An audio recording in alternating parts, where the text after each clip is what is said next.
धोखा कलयुग का प्रसाद है, बारी बारी से सबको मिलता है। तो आज जो मैं लेके आया हूं टॉपिक ग्रेटेस्ट इंटीजर फंक्शन, इसने भी काफी धोखा दिया है। जब हम क्लास 12 की पढ़ाई कर रहे थे तो ऐसे जब भी मैं नाम सुनता था कि ग्रेटेस्ट इंटीजर फंक्शन है तो हमको समझ में क्या आता था कि इसका वैल्यू ग्रेटेस्ट इंटीजर में होगा। लेकिन कलयुग है भैया, कलयुग। इसलिए आज जो लेक्चर होने वाला है हमारा ग्रेटेस्ट इंटीजर फंक्शन का, जो भी आपके डाउट रहेंगे सारे के सारे क्लियर होने वाले हैं। वीडियो को अंत तक देखना है। यकीन मानिए ग्रेटेस्ट इंटीजर फंक्शन इससे बेहतर नहीं पढ़ सकते हैं। और क्वेश्चंस भी सॉल्व करूंगा क्योंकि क्वेश्चंस जो हमने लिया है इंटीग्रेशन से लिया है। इंटीग्रेशन का जब भी क्वेश्चन आता है ग्रेटेस्ट इंटीजर फंक्शन से रिलेटेड, आपके उड़ जाते हैं होश। आपको समझ में नहीं आता कि सर सॉल्व कैसे करें, क्योंकि ग्रेटेस्ट इंटीजर फंक्शन में सबसे पहले उसको नॉर्मल फॉर्म में कन्वर्ट करना है।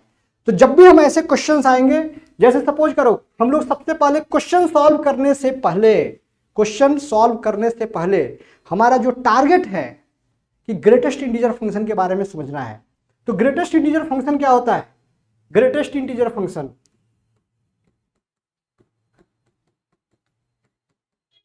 मैंने पहले ही बताया था, इसमें सबको धोखा दिया है भैया। ये जो ग्रेटेस्ट इंटीजर फंक्शन है क्लास 12 काफी इंपॉर्टेंट है। बोर्ड में एग्जाम में आ सकते हैं, बोर्ड के एग्जाम में, एमएसटी सीईटी में आ सकते हैं, जेई में आ सकते हैं। इसलिए ग्रेटेस्ट इंटीजर फंक्शन जब भी ऐसे क्वेश्चंस के हेल्प से सिखा रहा हूं मैं। यहां पे देखो ये हमारा नोटेशन है और यहां पे दिया है नॉट ग्रेटर देन एक्स। यहां पे देखो आप, ये हमारा क्या है? रिप्रेजेंटेशन है। Greatest integer function of x ऐसे लिख सकते हो। तो और इसमें दिया है नॉट ग्रेटर देन एक्स, जो इंटीजर होगा not greater than x, not greater than x. Integer लिख देते हैं, integer not greater than x, ऐसे लिख दिया हमने। तो जब भी ऐसे क्वेश्चंस आते हैं, जैसे आपके पास 6.7 है, जब भी ऐसे साइन दिया हुआ है, 7.9 दिया हुआ है, -1.9 दिया हुआ है, 2.1 दिया है, -3.9 दिया है, -9.4 दिया है, सबसे पहले वैल्यू कैसे निकालेंगे? आ रहा है नहीं समझ में? मैंने फिर से बताया है कि कलयुग में क्या है? धोखा कलयुग का प्रसाद है, बारी बारी से सबको मिलता है। हमने भी ग्रेटेस्ट इंटीजर फंक्शन के साथ धोखा खा गए, क्योंकि नाम से ही हो रहा है ग्रेटेस्ट इंटीजर फंक्शन, लेकिन हम लोग क्या ले रहे हैं? स्मॉलेस्ट ले रहे हैं। जब भी क्वेश्चंस आते हैं ग्रेटेस्ट इंटीजर फंक्शन के, तो सबसे पहले जैसे 6.7 किसके बीच में लाई करता है? 6 और 7 के। जब भी ऐसे फंक्शन दिया रहे, जब भी ग्रेटेस्ट इंटीजर, मैं यहां पे 9 भी लिख रहा हूं, यहां पे 5 भी लिख रहा हूं, 6.7 किसके बीच में है? 6 और 7 के बीच में है। उसमें से जो 6 और 7 है, छोटा कौन सा है? 6 है, इसलिए इसका आंसर होने वाला है 6। मैं फिर से बता रहा हूं, ग्रेटेस्ट इंटीजर फंक्शन नाम ही है। समझ में? नाम बड़े दर्शन छोटे, सुना है ना? तो यही मैं बता रहा हूं, फिर से बता रहा हूं, जब भी ऐसे क्वेश्चंस आते हैं 7.9, 8 नहीं लिखना है, वो अप्रोक्सीमेट वैल्यू होता है 8। यहां पे ग्रेटेस्ट इंटीजर का बात कर रहे हैं हम लोग। 7.9 क्या आंसर होगा आपका? क्योंकि 7.9 इज इन बिटवीन 7 to 8, तो आंसर क्या लिखने वाले हो? 7। लिस्ट इंटीजर लेते हैं, दो इंटीजर के बीच में जो वैल्यू है उसमें जो लिस्ट इंटीजर होता है, ग्रेटेस्ट नहीं। फिर से बता रहा हूं, यहां पे देखो, यहां पे फिर से कंफ्यूजन होता है। कुछ बच्चे -1 लिख देते हैं, कुछ बच्चे -2 लिख देते हैं। तो -2 से बड़ा होता है -1.9, लेकिन छोटा होता है -1 से। इसका आंसर -2 होगा, निगेटिव। ध्यान देना है, -2 से बड़ा क्या होता है? -1.9। आ रहा है समझ में? और उससे ही बड़ा क्या होता है? -1। तो हमको स्मॉलर वैल्यू लेना है, स्मॉलर वैल्यू, इसलिए आंसर हमने -2 लिया। यहां पे 2.1, it is lying between 2 to 3, इसलिए आंसर यहां पे 2 लिखा। यहां पे -4 और 3.9 के बीच में, और यहां पे -3, आंसर क्या होगा? -4। इसलिए जब भी माइनस रहे डायरेक्टली -10, -9 से नीचे आ जाओ, -10। यहां पे देखो 9 होगा और यहां पे 5 होगा, मतलब इसके साथ कुछ भी नहीं करना है हम लोग को। जैसे 5 का ग्रेटेस्ट इंटीजर फंक्शन क्या होगा? तो 5 ही होने वाला है।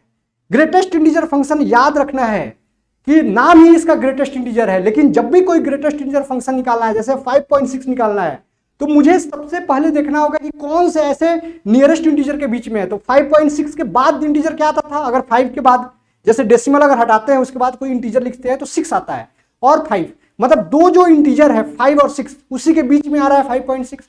अब 5.6 5 और 6 के बीच में आ रहा है तो उसमें से लोएस्ट इंटीजर लेंगे, इसलिए इसका आंसर क्या लिखने वाले हैं हम लोग, 5 लिखने वाले हैं। तो अब करते हैं क्वेश्चन की शुरुआत, क्योंकि अगर आपको ग्रेटेस्ट इंटीजर फंक्शन का डिफिनीशन आ गया, अगर आपको समझ में आ गया कि ग्रेटेस्ट इंटीजर फंक्शन होता क्या है, आप ग्राफ भी सॉल्व कर सकते हो। इसलिए जब भी ऐसे क्वेश्चन सॉल्व कर रहे हो टेंशन नहीं लेना है, टेंशन मुझे देना है, क्योंकि मैं लाऊंगा आपके लिए बेहतरीन सॉल्यूशन। और जो बच्चे देख रहे हैं क्लास 12th के, उनको पूरे आंसर तक जाना है, और जितने भी आपके बुक में क्वेश्चन दिया हुआ है, जितने भी क्वेश्चन दिया हुआ है आपके बुक में, सारे क्वेश्चन का सॉल्व करना है। ये जो क्वेश्चंस मैंने लिया हुआ है page number 175, page number 171, HSC board से लिया हुआ है, HSC part 2, page number 171, example number 15। जानबूझ के मैंने ये सॉल्व करा रहा हूं, क्योंकि बच्चों से जब मैं पूछता हूं भैया होता क्या है ग्रेटेस्ट इंटीजर, कंफ्यूज हो जाते हैं, उनको समझ में आता नहीं, आ रहा नहीं समझ में, उनको समझ में आता नहीं कि धोखा कलयुग का प्रसाद है, इसलिए यहां पे भी धोखा खाते हैं। मैं नहीं चाहता हूं कि आप धोखा खाएं ग्रेटेस्ट इंटीजर से। ग्रेटेस्ट इंटीजर को अच्छे से समझे आप, और जैसे ही मैंने बताया था maths is all about pattern, pattern के साथ स्टार्ट करें। जब भी ग्रेटेस्ट इंटीजर फंक्शन के क्वेश्चंस आते हैं, मॉडुलस फंक्शन के क्वेश्चंस आते हैं, तो हम लोग प्रॉपर्टी नंबर 2 यूज करते हैं। प्रॉपर्टी नंबर 2 क्या होता है, तो हम लोग डिवाइड करते हैं, जैसे आपने देखा हुआ है a to b fx dx, इसको हमने पार्ट में डिवाइड कर दिया। यहां पे लिखा है a to c fx dx, यहां पे लिखा c to b fx dx, और c a से ये आता है, सी ए और बी के बीच में आता है, आरगनेशन में सी ए और बी के बीच में आता है। इसी प्रॉपर्टी का हम लोग यूज करने वाले हैं। जब भी प्रॉपर्टी सिखाया था आपको ये भी बताया था कि आपका माइंड में क्लिक कैसे करेगा। हमारे बारे में तो छोड़ दो, क्योंकि हमारा दिन रात का यही काम है, आपके माइंड में कैसे क्लिक करेगा। तो उसके लिए जो भी हमने प्रॉपर्टी जब सिखा रहे थे तो हमने बताया था कि जब भी मॉडुलस फंक्शन आ जाए, जब भी आपको ग्रेटेस्ट इंटीजर फंक्शन आ जाए, तो उसमें मुझे डिवाइड करना है। तो मैं यहां पे डिवाइड करूंगा, मैं यहां पे लिखूंगा 0 to 1 x, यहां पे फिर से मैं लिखूंगा 1 से 2,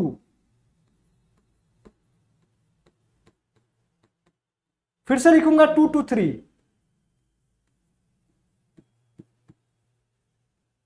तो यहां से अब देखो 0 to 1, फिर से बता रहा हूं, भूलना नहीं है। क्या बताया था, धोखा कलयुग का प्रसाद है, कभी भी मिल सकता है। इसलिए मैंने बताया क्या है, ग्रेटेस्ट इंटीजर 0 to 1 के बीच में नियरेस्ट कौन सा है, 0 है, इसलिए इसका 0 आ जाएगा, इसलिए इसको करने की कोई जरूरत नहीं है। यहां पे देखो 1 और 2 के बीच में क्या आने वाला है, अरे 1 और 2 के बीच में क्या आने वाला है, 1 आने वाला है। 1 और 2 के बीच में क्या आने वाला है, 1 आने वाला है, तो इसलिए x into 1 लिख दिया यहां पे। यहां पे देखो 2 और 3 के बीच में, 2 और 3 के बीच में कौन सा आने वाला है, 2 आने वाला है, तो 2 लिख दिया। और अब हम करेंगे इसका इंटीग्रेशन, तो मैंने पहले भी बताया था कि इंटीग्रेशन हमारा हार्ड होता ही नहीं है। अरे इंटीग्रेशन हार्ड थोड़े होता है, इंटीग्रेशन बिल्कुल हार्ड नहीं होता है। मैं तो अपने जबान का पक्का हूं भाई, जबान का पक्का हूं। मैंने पहले भी बताया था कि अगर दुनिया में कोई बोलता है कि डिफरेंशिएशन और इंटीग्रेशन हार्ड है तो मेरे से मुलाकात कराओ। सिंप्लीफिकेशन हार्ड है, सिंप्लीफाई करना हार्ड है, बाकी इंटीग्रेशन डिफरेंशिएशन हार्ड है ही नहीं। वो ऐसा हो सकता है कि मेरे से भी सिंप्लीफाई नहीं हो, मतलब ऐसा नहीं बोल रहा हूं कि कोई भी दुनिया का क्वेश्चन सॉल्व हो जाएगा, लेकिन मैं ये इतना दावा के साथ कर सकता हूं कि इंटीग्रेशन और डिफरेंशिएशन बदनाम है, ऐसे ही लोग बदनाम हो जाते हैं, तो बदनाम हो चुका है वो। इसलिए मैं आपको कोशिश दिला रहा हूं, मैं आपको समझाने का क्या प्रयास कर रहा हूं कि आप सिंप्लीफाई पे ध्यान दो, आप इंटीग्रेशन से डरो मत, क्योंकि जिस दिन हम डर गए उस दिन तो ऐसे ही हार जाएंगे। इसलिए डरना नहीं है, लड़ना है, और लास्ट तक एक बार ऐसे क्वेश्चंस का पोस्टमार्टम करना है, ऐसे खींचातानी करना है कि आप उससे रिलेटेड 1 लाख क्वेश्चन को सॉल्व कर पाओ, और आपका माइंड काम करे कि हमको क्वेश्चन को सोचना कैसे, क्वेश्चन के साथ बात कैसे करना है, क्वेश्चन भी बोलता है। आराम समझ में, जो लैंग्वेज जो आपको पसंद है, अगर उस लैंग्वेज में मैंने बात किया आपको समझ में आती है बात। वैसे ही मैथ्स है, maths has its own language. अगर मैथ्स के लैंग्वेज को आपने पकड़ लिया तो मैथ्स भी आपका बात सुनेगा, और फिर आप क्वेश्चन को सॉल्व भी करोगे। यहां पे मैंने ऐसे लिख दिया है, और यहां पे 2 को बाहर ले लिया, 2 to 3 x dx। अब मैंने पहले से, अब तो देखो इंटीग्रेशन में कुछ बचा ही नहीं, इंटीग्रेशन में कुछ बचा ही नहीं। अब यहाँ पे इंटीग्रेशन में कुछ बचा ही नहीं, क्योंकि x, यहाँ पे x का पावर n dx क्या लिखते थे आप, x का power n+1 divide by n+1। अब हम लोग इंडिफिनिट पढ़ते थे, यहाँ पे डिफिनिट है, प्लस सी लिखने की जरूरत नहीं है। x²/2, यहाँ पे 1 से 2 लिखा, यहाँ पे x²/2 है, 2 to 3 लिखा, 4/2 2 आ गया, यहाँ पे 1/2 आ गया, 9/2 है, यहाँ पे -2 आ गया। तो यहाँ पे क्या लिखेंगे, 2 - 1/2, 9 - 4, 11, तो 22 - 9 क्या होने वाला है, तो यहाँ पे आंसर लिखोगे 13/2। तो ऐसे क्वेश्चन करके हमने सॉल्व कर दिया है। माफी चाहता हूं कुछ ज्यादा बात कर दिया है मैंने, लेकिन बात करना जरूरी था, क्योंकि क्वेश्चन से हम बात नहीं करेंगे, केवल हम क्वेश्चन ही करेंगे। हम 10 मिनट में 50 क्वेश्चन आपको सॉल्व करा देंगे, उससे आपका कल्याण नहीं होने वाला है, उससे कल्याण नहीं होने वाला है। कल्याण किससे होने वाला है कि आप समझो कि इंटीग्रेशन है क्या, क्यों हमने 11th में फंक्शन पढ़ा था, क्यों पढ़ा था, इसलिए पढ़ा था कि 12th में आपको ग्रेटेस्ट टीचर्स समझ में आए। अब प्रॉब्लम क्या होता है, जब आप 12th में आ जाते हो, आप एक बार में ही सब पढ़ना चाहते हो। फंक्शन हमने पढ़ा नहीं तो फिर से फंक्शन पढ़ना है, फिर ट्रिग्नोमेट्री अच्छे से पढ़ा नहीं, फिर ट्रिग्नोमेट्री पढ़ते हैं। तो इसलिए जब भी ऐसे क्वेश्चन को सॉल्व कर रहे हो, नहीं पढ़ा है कोई बात नहीं, ऐसे भी मैं सब पढ़ाता हूं। अगर आपको वीडियो पसंद आए हैं तो लाइक शेयर सब्सक्राइब कीजिए, क्योंकि आप करते हो अगर लाइक शेयर सब्सक्राइब तो मेरा कॉन्फिडेंस होता है डबल। फिर मिलेंगे हम लोग एक नेक्स्ट अच्छे वीडियो के साथ। जो भी 12th 11th के बच्चे हैं देख रहे हैं हमको, अगर उनको कोई भी टॉपिक में डाउट आता है तो कमेंट के सेक्शन के द्वारा मुझे बता सकते हैं। हम भरसक कोशिश करेंगे कि उनकी इच्छा अनुसार उनके आंसर दे। तब तक के लिए जय हिंद, जय भारत।